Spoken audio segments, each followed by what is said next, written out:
Kembali di special event persahabatan Indonesia-Malaysia dan pemirsa saat ini Presiden Joko Widodo dan Perdana Menteri Malaysia Anwar Ibrahim tengah melakukan pertemuan bilateral secara tertutup dengan delegasi masing-masing yaitu sejumlah menteri dari masing-masing negara. Kami masih terhubung dengan pengamat hubungan internasional Universitas Padjadjaran Teguh Reza Syah. Pak Reza masih terhubung bersama kami? Siap, selamat Baik, pagi. baik Pak Riza, saat ini pertemuan bilateral sedang berlangsung. Tadi sudah sempat disebutkan beberapa hal ya Pak Riza yang akan dibahas. Salah satunya adalah isu perdagangan minyak sawit ya. Mengingat Indonesia dan Malaysia ini adalah eksportir terbesar dunia. Apakah kedatangan PM Anwar kerjasama antara kedua negara ini sebenarnya bisa berpengaruh secara global sebagai penentu naik turunnya harga minyak sawit dunia, Pak Riza? Saya perhatikan begitu ya, karena selama ini dunia itu kan menggunakan perbedaan yang ada antara kita dengan Malaysia dalam di sektor harga. Dan untuk itu sudah tiba saatnya kita bekerja sama dengan Malaysia di sektor CPO ini untuk benar-benar melakukan standarisasi. Jadi tentunya standarisasi Indonesia Malaysia ini tentunya sesuai dengan standar sawit di level global. Misalnya mulai dari pasca panen, pemeliharaan, kemudian penanaman ulang, kemudian perluasan, kemudian mengenai ada tidaknya pelanggaran HAM di situ. Karena bagaimanapun juga kita menghadapi masalah ini. Misalnya saat ini kita sedang berhadapan dengan Uni Eropa yang sangat membatasi ekspor Indonesia sehubungan dengan pelarangan kita ekspor nikel yang belum diproses ke negara Uni Eropa tersebut. Dan untuk itu tentunya ini merupakan kerugian bagi pihak Indonesia, dan tentunya dalam hal ini untuk perihal sawit tidak mustahil pihak Uni Eropa akan menggunakan strategi divide and rule, misalnya tidak mengimpor dari Indonesia tapi mengimpor dari Malaysia, yang tentunya Malaysia juga akan sangat tergantung kepada lahan dari sawit tersebut yang ada di berbagai kepulauan besar di Indonesia. Dan dari sinilah kita melihat bahwa hubungan kedua negara ini sangat bahasa Melayunya itu berkelindan. Jadi ibaratnya berkelindan dan berpilin-pilin. Jadi saling terhubungan terus-menerus.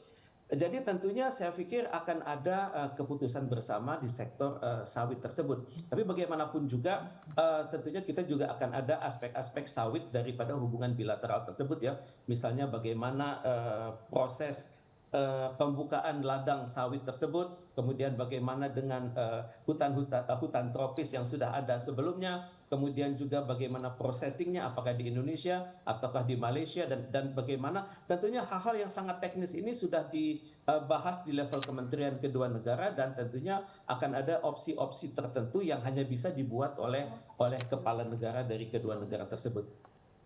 Baik, kita tunggu apakah nanti dalam keputusan bersama ini juga ada terkait dengan sektor sawit ini. Tapi Pak Reza, selain kerjasama ekonomi, apakah kedatangan Anwar Ibrahim ini juga bisa memperbaiki aturan perlindungan pekerja migran Indonesia di Malaysia?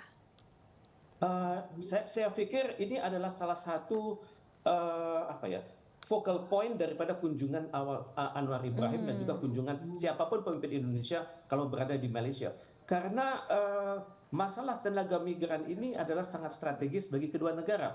Misalnya saat ini pihak Malaysia mengatakan ada 2 juta tenaga kerja migran Indonesia. Tapi pada saat yang sama juga mereka mengenal istilah pendatang haram. Ya, pendatang haram itu adalah orang-orang yang tidak terdaftar untuk bekerja, tapi tahu-tahu sudah bertugas di kilang-kilang di Malaysia ataupun di industri-industri Malaysia. Jadi tentunya hal ini melibatkan pengaturan yang berbeda ya, antara tenaga kerja Indonesia yang terdaftar dan tenaga kerja Indonesia yang tidak terdaftar. Dan biasanya yang sering terjadi masalah itu adalah di sektor pendatang haram ini. Dan untuk itu bagi kita sebagai warga negara Indonesia dan juga untuk pemerintah Indonesia, dua-duanya itu harus dilindungi, dan untuk itu perlu diberikan status khusus misalnya bagi mereka yang sudah terlanjur lama di Malaysia, kemudian sudah mulai bekerja, mohon tentunya ada aturan-aturan yang diputihkan. Kemudian, tapi juga ada hal-hal yang sensitif nanti, misalnya bagaimana dengan aturan kependudukan.